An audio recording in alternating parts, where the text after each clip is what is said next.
fanapotena andro basy anarivony zay tratra ny mpitandro filaminana tafika indrindrandrindra ny tao gendarmerie ihany koa zay fanometanana any amin'ireny ZRPS reny dia misy basy mahery vaika ao ny basy entina biady ao reo basy morona ary eo koa reo basy zay namboarina na le hoe arme de fabrication locale zany izy reny dia mampidi doza tokoa satria maromaro ihany koa ireo mpitandro filaminana zay namoiny ainy teo ampanatetarana ny iraka nataon'izy ireo amin'ny famerenana ny fandriampahalemana. Araky ny fantatsika nefa dia ny Organisation des Nations Unies na ny ONU zany sy ny Union Africaine dia efa mba misy toromarika avy amin'ireo fikambananareo amin'ny tokony anapotehana ny fitaovam-piadiana izay sy ara-dalàna, izay sy azo tazomina any an-trano satria tokony mba misy taratasy mazava izy ireny. Ary rarana ihany koa ny fitazomana fitaovam-piadiana zay amboarina satria mampidi-doza zany eo amin'ny fandriampahalemana. Noho zany antony zany indrindra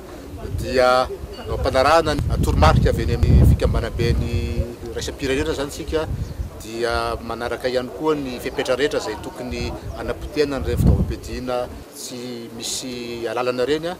mba ho hitan'ny vahoaka malagasy fa mandraina ndraiky ny fitondram-panjakana zay tarihan'ny filohan'ny repoblika sady filoha faratapon'ny foroalda ary manaraka ny toromarika men'ny lehiben'ny gouvernement eo amin'ny famerenana ny fandriampahalemana eto amin'ny tany sy ny fanjakana.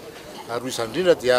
eto dia makasitraka ny tafika malagasy satria zany fitaovam-piadiana mahery vaika anarivony zany zareo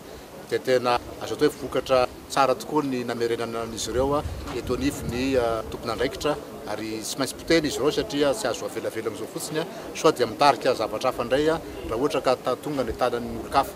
Ny fanapotehana azy ireo dia manaraka ny fepetra rehetra na ny amin'ny fitsarana zany, amin'ny huissier zany, eo amin'ny fisafona samihafa zany mba zavatra ara-dalàna no ataontsika ary tsy atahorana misy ny fiverenan'izany fitaovam-piadiana zany eny am-pelantanany ny olon-dratsy. Izy orana manokana ny ao amin'ny Union Africaine zay tonga tokoa raha matoa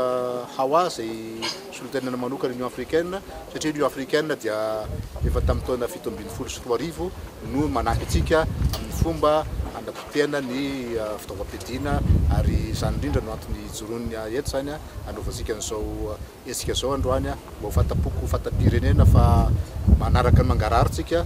ary mamerina amin'ny laoniny ny tsy mety rehetrarehetra eo amin'ny lafiny sy fandriampahalemana eto Madagasikara.